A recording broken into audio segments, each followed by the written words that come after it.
Ang kwentong ito ay tungkol sa ating hinaharap kung saan sinakop ng mga ray ang inner solar system. Ang panibagong mundo na ito ay magsasama na ang mga Nins o mas kilala natin sa tawag na android at ang mga tao.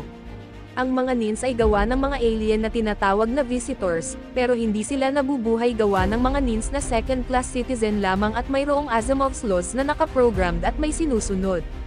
Si Rag isang proto-Nin kung saan hindi siya nakaprogram sa Asimov's laws, at mayroon siyang partner in crime na si Naomi na isang tao ay naatasan para sa isang misyon. Isang top-secret mission ang task ng dalawa kung saan kailangan nilang patayin ang tinatawag na Immortal 9 na mortal na kalaban ng mga tao.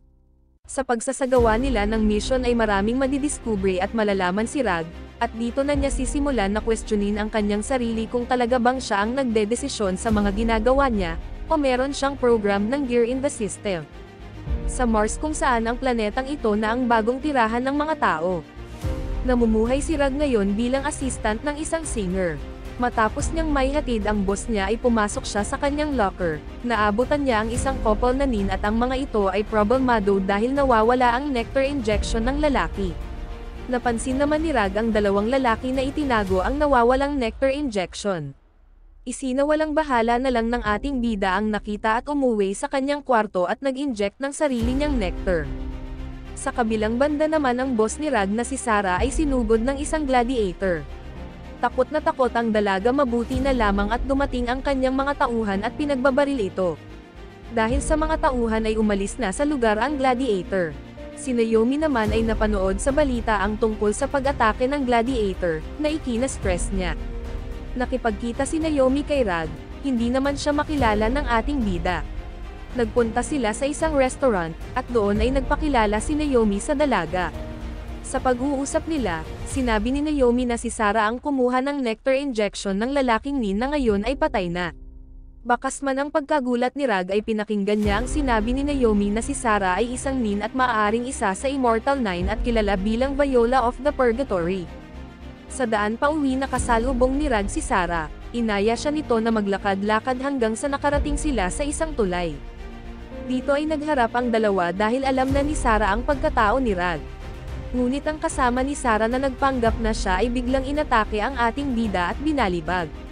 Inaway naman ni Sarah ang kasabwat niya dahil sinaktan nito si Rag. Sa gitna ng kanilang pagtatalo ay nag-transform si Sarah sa pagiging android at sinugod niya ang kasamahan niya. Bago umalis ang lalaking android ay pinaalalahanan niya si Sarah na patayin si Rag. Nagharap na si Rag at Sarah, nagbakbakan ang dalawang dalaga. Nakipaglaban ang ating bida habang si Naomi ay ina-analyze ang kilos ng kalaban. Pinanood mabuti ni Naomi ang galaw ni Sarah, subalit lubhang napakalakas nito. At nang makakuha ng pagkakataon si Rag ay tinapos na niya si Sarah.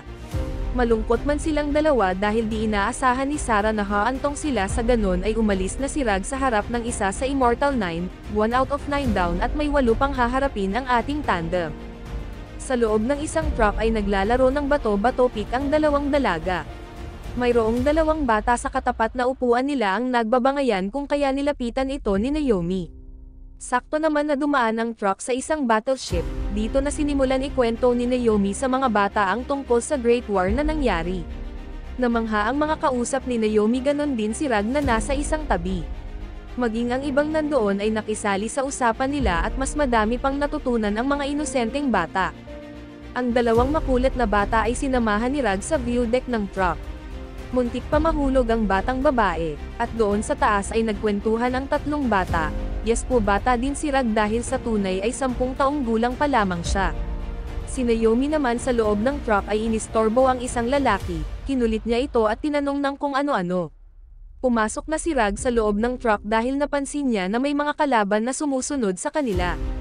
Nag-flash sa mga screen ang mukha ni Rag, at nagsalita ang mga kalaban na kailangan nilang makuha ang ating bida. Nagtatalo-talo na ang mga nandoon, ang iba ay nais ibigay si Rag para sa kanilang kaligtasan, ang iba ay hindi pumayag. Nag-decide si Rag na haharapin niya ang mga kalaban. Sinimulan na ng ating bida na labanan ang pumasok na kalaban, tinulungan siya ng mga nandoon upang matalo ang kalaban. Habang ang driver naman ay mabilis na pinatakbo ang sasakyan upang makatakas sila, narating nila ang isang parang labyrinth na napakadilim. Inisip naman mabuti ni Naomi ang lokasyon ng dating military base sa lugar na iyon at hinanap. Naiwan naman si Rag kasama ang iba pa, nililibang nila ang mga bata gamit ang kamera na dala ng mga ito. Naglakad-lakad si Rag kasama ang batang babae at natagpuan nila ang isang machine. Dumating ang isang lalaki at ikanwento ang history ng machine na iyon. Nang hawakan ng bata ang machine ay bigla itong nagliwanag at gumalaw. Mabilis naman na tumakbo ang mga ito. Hinabol sila ng machine robot, mabilis lang na nawasak ng robot ang dalawang tangke de gera. Kaya no choice ang ating bida kung hindi mag-transform. Nilabanan ni Rag ang robot ngunit ang bawat atake niya ay walang silbi.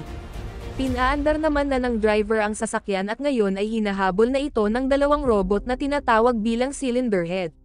Ginamit ng ating bida ang kanyang kapangyarihan at lakas upang labanan ang dalawang cylinder head. At nagawa nilang maitakas ang sasakyan at si Rag naman ay sumakay na din dito at parang pagod na pagod. Nakarating na ang dalawa sa city, doon ay tinawag sila ng isang security. Alam na agad ni Naomi kung ano ang nangyayari, iniabot sa kanya ng tauhan ng organisasyon ang regalo para sa kanya. Dahil ito sa pag-accomplish nila ng misyon at naka 1 out of 9 na sila.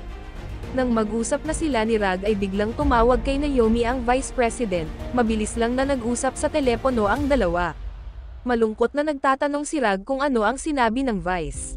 Nahalata naman ni Naomi ang kalungkutan nito, kung kaya sinabi niya na masaya ang boss sa accomplishment nila at sinabi ng boss na bantayan niya si Rag. Naglight naman na ulit ang mood nga ating bida. Habang pinagmamasdan ng mga tao ay pinag-usapan ng ating dalawang bida ang tungkol sa kanilang next target. Nagsimula na din maglakad ang dalawa patungo sa isang hotel. Ini-enjoy ng dalawa ang kanilang pagbath at pagkain ng king crab nang mapansin ni Rag na ubos na ang chocolate niya. Galit na galit siya kay Naomi dahil alam niyang ibinigay nito sa mga bata ang kanyang comfort food. Nagsimula ng magtalo at magkainitan ang dalawa. Nagsumbatan na sila at naging out of line na ang sinabi ni Naomi sa ating bida, na isa lamang itong equipment ng organisasyon at walang karapatan na gawin ang gusto niya lang. Nasaktan si Rag kung kaya nag-walk out na siya. Sinubukan ni Naomi kontakin si Rag gamit ang earpiece, ngunit nang mapansin ito ng ating bida ay agad niyang binalibag ang earpiece at inis na inis. Sa paglalakad ng ating bida ay napansin niya ang isang nin na hinuhuli ng mga military. Hinarap niya ang mga military, dumagdag sa bug zone ng damdamin ni Rag ang mga narinig niya mula sa mga ito, kung kaya sinabi niya na hindi mga tools lang ang mga nin. Mabuti na lang ang isang lalaki at sinabi nito na assistant niya ang dalawa, kung kaya umalis na ang mga military. Nakiusap si Rag na gusto niyang sumama sa dalawa. Pumasok sila sa loob ng isang secured na factory, kung saan naroroon ang mga matataas na pinuno ng mga nin. Ang lugar na ito ay nakalaan upang maging tirahan ng mga nin. Pumasok sila sa isang silid, at natataranta ang mga nin doon dahil ang isa sa kanila ay nagsisisure. Pinahawakan ng doktor na lalaki ang pasyente at ininjeksyonan ito. Kitang-kita sa mukha ng ating bida ang halong awa at pagtataka sa mga natutuklasan niya. Nag-usap ang doktor at si Rag, doon nalaman ng dalaga ang tungkol sa masasakit na sinasapit ng mga nin na wala ng silbi. Ipinapatapon ito sa planetang Venus kung saan masusunog sila at matutunaw, ito ang kanilang impyerno. Mayroong lalaking nin na lumapit kay Rag at sinama siya nito sa isang lugar. Doon ay nakita niya ang isang grupo ng mga nins.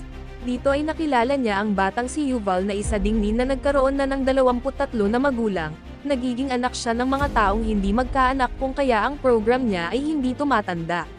Ang batang ito ay nakaranas din ng pangmamaltrato mula sa ibang mga tao. Ang tagpo na ito sa pagitan ni Rag at ni Yuval ay nagbigay ng malalim na isipin sa ating bida. Habang nasa malalim na pag-iisip ay nilapitan siya ng isang nin at sinabi na hinahanap siya ni Yuval. Natagpuan niya ang batang nin na duguan, may iba pang mga nin na dumating at inakala nila na si Rag ang may gawa noon sa bata. Gamit ang isang robot na ibon ay nagawang malocate ni Naomi si Rag, sinabi niya sa dalaga na alam na ng mga military ang pagkasawi ni Yuval. Pinapaalis na ni Naomi ang ating bida sa lugar ngunit mariin itong tumanggi. Dahil sa tigas ng ulo ng ating bida ay sinuportahan na lang ni Naomi ang gusto nitong mangyari. Ang tatlong nin mula sa grupo ni Yuval ay ininterrogate si Rag.